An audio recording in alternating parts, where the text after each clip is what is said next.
حضرت امام اعظم فرماتے ہیں کہ میں نے زیادہ تر شب قدر کو 27ویں رات میں پایا ہے۔ تو ہمیں چاہیے کہ ہم ان آخری ایام میں زیادہ سے زیادہ عبادت کریں۔ حالانکہ پورا رمضان بھی ہمیں عبادت کرنے کے لیے ہمیں زیادہ سے زیادہ کرنا ہے۔ رمضان ہی کیا، اللہ تبارک و تعالیٰ نے آدمی کو بنایا ہی عبادت کے لیے ہے۔ جو پیسہ کما رہا ہو، بہت سارا پیسہ ہو، پھر بھی اگر وہ زیادہ تر پیسہ یعنی کمانے کبھی یہ ڈال رہا ہے، کبھی دکان ڈال رہا ہے، کبھی وہ ڈال رہا ہے، تو آدمی تعجب کرے گا کہ اس آدمی کے پاس پہلے سے ہی زیادہ پیسہ ہے۔ یہ تو اتنا سارا مالدار ہے، وہ اتنا امیر ہے، یہ اتنا رئیس ہے، یہ تو گھر بیٹھ کر کھا سکتا ہے، یہ گھر بیٹھ کر اپنی اولادوں کو کھلا سکتا ہے۔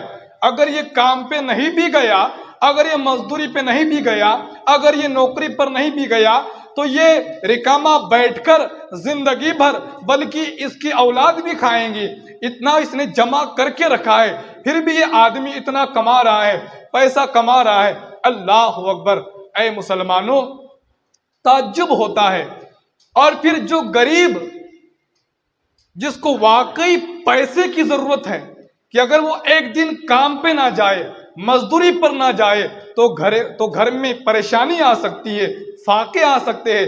اگر وہ مزدوری کرنا بند کر دے تو بہت بڑی پریشانی کھڑی ہو سکتی ہے۔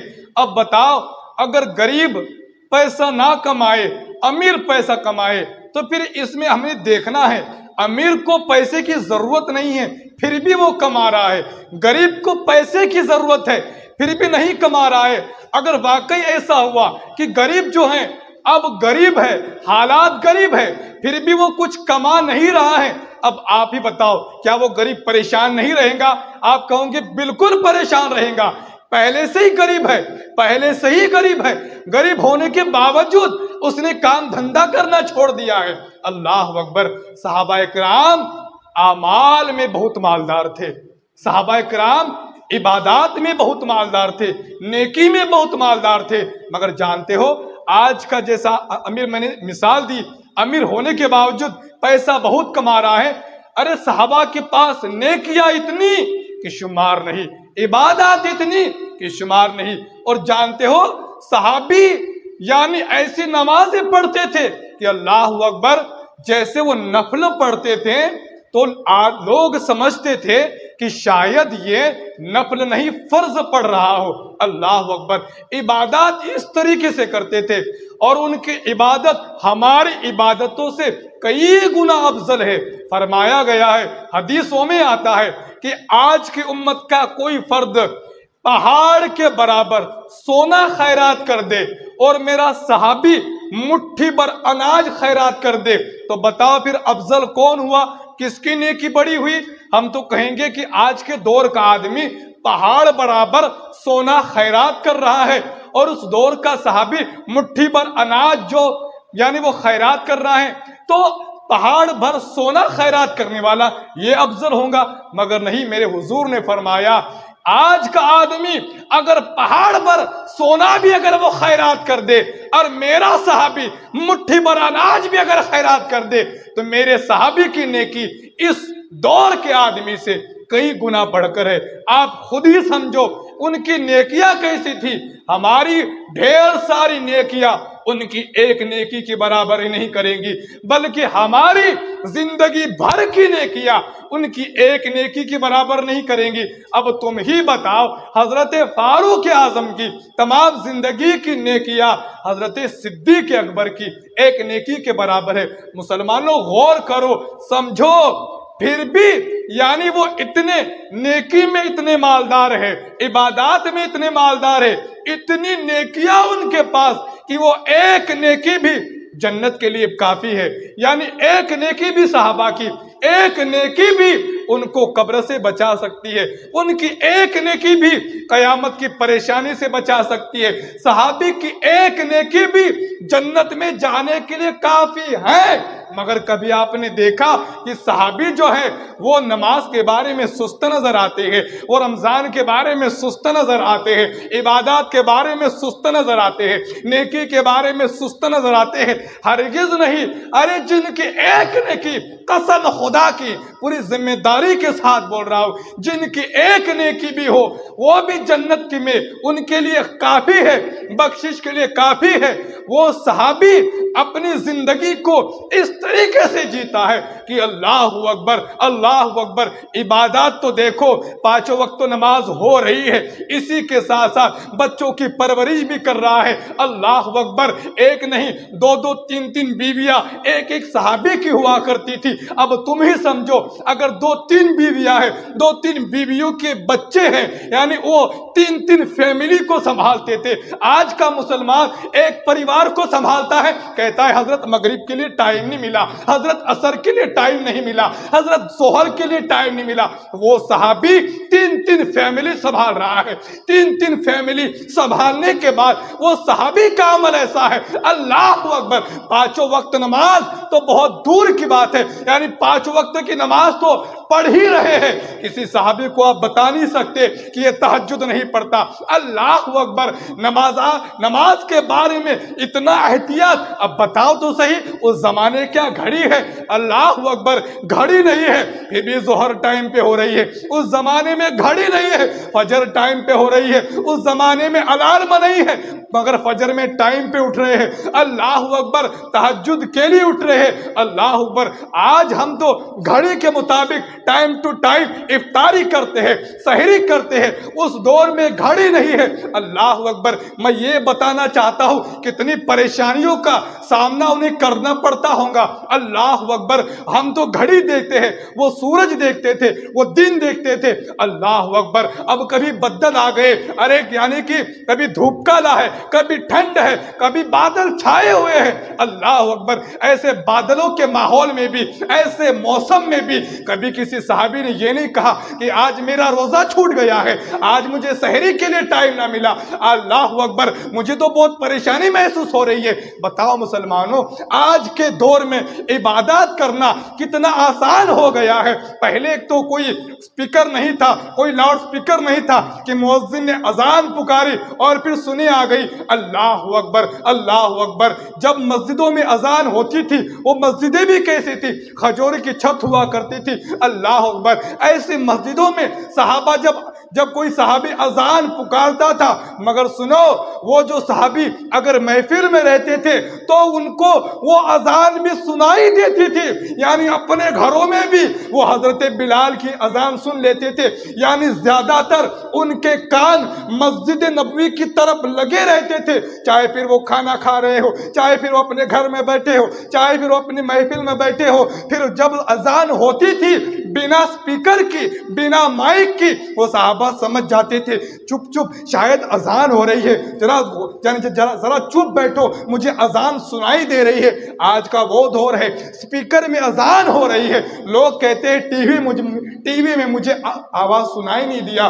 آج کے دور میں سپیکر ہے، یعنی کوسوں دور تک آواز پہنچائی جاتی ہے، اللہ اکبر۔ پھر بھی کہتے ہیں افطاری میں میری نیند نہیں کھلی۔ اے مسلمانوں، بتاؤ، ان صحابی کی ایک نیکی ان کو جنت میں لے جانے کے لیے کافی ہے، پھر بھی وہ صحابہ کرام نیکی کے اعمال میں کہ یہ نیکی حاصل کر لوں، وہ میں نیکی حاصل کر لوں، یہ اعمال کر لوں، وہ اعمال کر لوں، یہ سجدہ کر لوں، یہ سجدہ کر لوں، عبادات، اللہ اکبر۔ حضور سے پوچھتے تھے، حضور کیا یہ بھی ثواب ہے؟ کیا یہ بھی نیکی ہے؟ کیا یہ بھی ثواب ہے؟ کیا یہ بھی نیکی ہے؟ کیا یہ بھی ثواب ہے؟ کیا یہ بھی نیکی ہے؟ اللہ اکبر۔ میرے حضور اکرم صلی اللہ تعالی وسلم نے صحابہ کو سمجھایا، اے میرے صحابہ، اگر تم سنت کے مطابق کھانا کھاؤ گے وہ بھی ثواب ہے، سنت کے مطابق پانی پیو گے وہ بھی ثواب ہے، سنت کے مطابق چلو گے یہ بھی ثواب ہے، سنت کے مطابق اپنے بچوں کی پرورش کرو گے یہ بھی ثواب ہے، اللہ کی رضا کے لیے اپنے ماں باپ کی خدمت کرو گے یہ بھی ثواب ہے، اللہ کی کی رضا کے لیے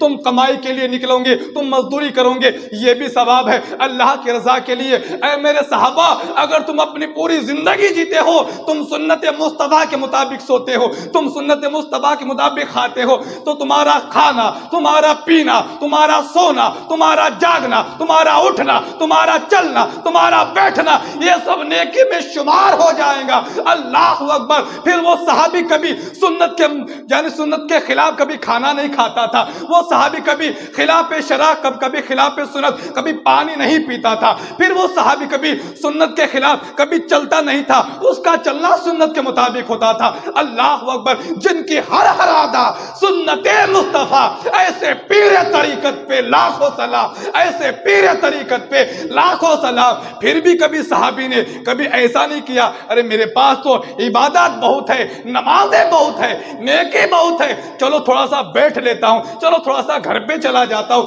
چلو تھوڑا سا یہ کر لیتا ہوں۔ اللہ اکبر۔ یہ سارے اعمال، یہ ساری، اللہ اکبر، کون سے جملے میں استعمال کروں، یہ ساری باتیں آج کے دور میں ہمارے اندر پائی جاتی ہے۔ پوچھنا چاہتا ہوں، بتانا چاہتا ہوں، جس آدمی کو پیسے کی ضرورت واقعی ہے، واقعی وہ غریب حالات میں زندگی گزار رہا ہے، غریب حالات ہونے کے باوجود بھی وہ پیسہ نہیں کما رہا ہے، تم یہ بتاؤ کیا اس کے غریبی کے حالات، کیا اس کی پریشانی دور ہو سکتی ہے؟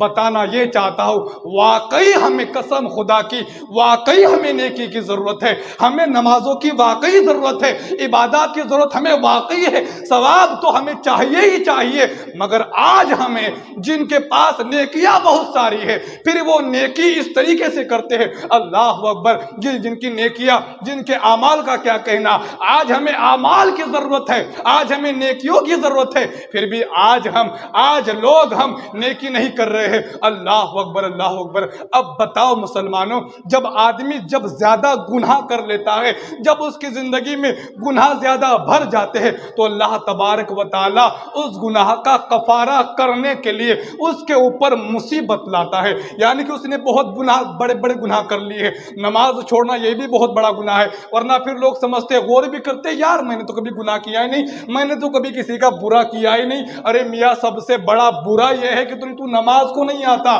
تو نماز نہیں پڑھتا، تو 5 وقت کی نماز نہیں پڑھتا، یہ بہت بڑا گناہ ہے۔ آدمی سوچتا ہے میں نے کبھی کسی کا برا نہیں کیا، اللہ اکبر۔ اب بتاؤ مسلمانوں کہ رب تبارک تعالیٰ دیکھتا ہے یہ آدمی بہت بڑا گناہ گار ہو چکا ہے، اب اس کے گناہ اس کو جہنم میں لے کر جائیں گے، مگر خدا چاہتا ہے کہ میرا بندہ جو ہے وہ جہنم سے بچ جائے، تو پھر خدا اس کے گناہوں کا کفارے کے لیے اس کے اوپر مصیبت لاتا ہے، مگر پھر بھی بندہ اس مصیبت کو یہ نہ سمجھ کر کہ چلو خدا کے طرف سے ہوں گی، میرے گناہوں کا کفارہ ہو جائے گا، اس لیے کہ اس بات کا ہمیں علم نہیں رہتا، اس لیے کہ ہم نے کبھی علم حاصل نہیں کیا ہے، تو خدا اس مصیبت کو اس لیے لاتا ہے کہ تاکہ اس نے جو گناہ کیے ہیں اس گناہوں کا کفارہ ہو جائے۔ بلکہ جب مصیبت آتی ہے تو اللہ اکبر، وہ ایسے الفاظ بول دیتا ہے کہ پاک پروردگار عالم، کیا میں ہی ملا مصیبت کے لیے، کیا پریشانی کے لیے میں ہی ملا، مولا تو میرے پیچھے ہاتھ دھو کر پڑا ہے۔ جب ایسے ایسے جملے وہ بولتا ہے، رب تبارک و تعالی اس کے گناہوں کا کفارہ کرنا چاہتا تھا، اس لیے وہ مصیبت لائی تھی، مگر بندے نے اب ایسے جملے بول کر، وہ گناہگار تو تھا، اب وہ کافر بھی بن چکا ہے، اب وہ اسلام سے خارج بھی ہو چکا ہے۔ یہ ہماری زندگیاں ہوتی ہے۔ اللہ اکبر۔ آج ہم کس طرف بڑھ رہے ہیں؟ آج ہمارے قدم نیکی کی طرف نہیں، گناہوں کی طرف بڑھ رہے ہیں۔ اے مسلمانوں، کیا بتاؤں اور کیا کہوں میں آپ سے؟ کون سی باتیں بولوں، کون سی حدیث سناؤں، یا پھر کون سی قرآن کی آیت سناؤں؟ کیا تم نے حدیثیں نہیں سنی ہیں؟ یہاں تک ہماری اتنی عمریں گزر گئی، اللہ اکبر، ہم نے کتنے اماموں سے کتنی ساری تقریریں سنی ہیں، اللہ اکبر، پھر بھی ہمارے دل کی کیفیت نہیں بدلی ہے۔ اے مسلمانوں، آج شب قدر ہے، رب تبارک و تعالیٰ فرماتا ہے تم مجھ سے مانگو، تم مجھ سے دعا کرو، اللہ اکبر۔ رب تبارک و تعالیٰ فرماتا ہے آج یہ شب قدر ہے، تم اگر اس رات کو اچھی طریقے سے گزارو گے اور عبادت سے نماز کے بعد پھر اگر تم میری بارگاہ میں ہاتھ اٹھا کر دعا کرو گے، مولا تبارک تعالیٰ فرماتا ہے میں تمہاری دعاؤں کو قبول کروں گا۔ اے بندو میں تمہاری دعاؤں کو قبول کروں گا۔ اے مسلمانوں بتاؤ تو صحیح، اگر کوئی کلیکٹر، اگر کوئی آفیسر اگر یہ کہتا ہے کہ دیکھو اگر تمہیں گھر کل چاہیے تو تمہیں فارم بھرنا ہے، اگر تمہیں یہ چاہیے تمہیں فارم بھرنا ہے، اللہ اکبر، جو آدمی جسے کچھ نہیں آتا وہ بھی کچھ نہ کچھ پوچھتا ہی ہے، کیا کیا چاہیے، آدھار کارڈ ہونا، یہ ہونا، وہ ہونا، اللہ اکبر، سارا ڈھونڈ کر نکالتا ہے اور فارم بھرتا ہی بھرتا ہے، اللہ اکبر، جسے کچھ نہیں آتا وہ بھی فارم بھر دیتا ہے، اس لیے کہ اس کو کلیکٹر کی بات پر اعتماد ہے، اس کو بھروسہ ہے کہ کلیکٹر نے کہا ہے فارم بھریں گے تمہیں ضرور تمہارا گھر کل آئے گا، تم اس یوجنا سے تم لابھ اٹھا سکتے ہو۔ کمال ہے آج کا آدمی دنیا کے کلیکٹر پر اتنا اعتماد اور اتنا بھروسہ رکھتا ہے۔ اس رب تبارک و تعالیٰ نے فرمایا اے میرے بندو تمہیں اس دنیاوی معاملات کے جیسا الجھنے کی ضرورت نہیں ہے، اللہ اکبر، خالی تمہیں سچے دل سے توبہ کر کے میری بارگاہ میں ہاتھ اٹھانا ہے، اللہ اکبر۔ اے مسلمانوں پھر جب ہاتھ اٹھاؤ گے تمہاری دعا، اللہ اکبر، ایک تمہاری دعا ہے جو میری رحمت کا دروازہ کھٹکھٹا سکتی ہے، اللہ اکبر، جب تمہاری دعا میری رحمت کا دروازہ کھٹکھٹائے گی اور میری بارگاہ میں پہنچ جائیں گی، اللہ اکبر، اے میرے بندو میں تمہاری دعاؤں کو قبول کروں گا۔ بلکہ رب تبارک تعالیٰ نے فرمایا اے محبوب جب میرے بندے میرے تعلق سے پوچھے تو ان سے کہہ دینا کہ رب تبارک و تعالیٰ تمہیں یعنی بندوں کی جان سے بھی زیادہ قریب ہے، اللہ اکبر۔ اب آپ ہی بتاؤ جان کتنے قریب ہوتی ہے؟ ارے جان تو اتنے قریب ہوتی ہے کہ ذرا سی بھی اگر وہ دور ہو گئی تو آدمی مر جائے گا۔ اب رب تبارک و تعالیٰ فرماتا ہے میں تو انسان کے، میں اپنے بندے کے جان سے بھی زیادہ قریب ہوں، اللہ اکبر، اللہ اکبر۔ رب تو قریب ہے مگر بندہ قریب نہ رہا، رب تو قریب ہے مگر یہ انسان قریب نہ رہا۔ آج بھی رب تبارک و تعالیٰ ہمارے قریب ہے، اللہ اکبر، مگر آج ہم رب کے قریب نہیں ہے، آج ہم خدا کے بہت دور ہو چکے ہیں، اس لیے کہ یہ گناہوں کے پردے، اللہ اکبر، یہ بیچ میں آ گئے ہیں، یہ خطاؤں کے پردے یہ بیچ میں آ گئے ہیں، تو آج ہم رب تبارک و تعالیٰ سے دور ہو گئے ہیں، اور رب سے دور ہونا یعنی شیطان کے قریب ہو جانا ہے، رب سے دور ہونا یعنی جہنم کے قریب ہو جانا ہے، رب سے دور ہو جانا عذاب کے قریب ہو جانا ہے۔ تو بتاؤ مسلمانوں رب سے دور ہو جانا کفر کے قریب ہو جانا ہے، تو بندے کو تو چاہیے تھا وہ رب کے قریب رہتا اور رب کے قریب رہتا، اللہ اکبر، تو رب کے قریب رہنا ہے تو مسلمانوں بڑی آسان سی بات ہے۔ اب اگر رب تعالیٰ کے قریب ہونا چاہتے ہو، اے رب تبارک و تعالیٰ تیرا قرب کیسے حاصل کرے؟ تو رب تبارک تعالیٰ فرماتا ہے اے محبوب اپنے بندوں سے کہہ دو کہ اگر وہ میرے قریب ہونا چاہتے ہیں تو تم نمازیں پڑھو، عبادات کرو، کثرت عبادات سے، فرمایا کثرت عبادات سے تم رب کا قرب حاصل کر سکتے ہو۔ اور سنو اگر واقعی تم میرا قرب حاصل کرنا چاہتے ہو تو میں نے ماہ رمضان اتارا ہے، ماہ رمضان میں جو کوئی نفل پڑھے گا نفل کا ثواب فرض کے برابر کر دیا ہے، ایک فرض کا ثواب 70 گنا زیادہ بڑھا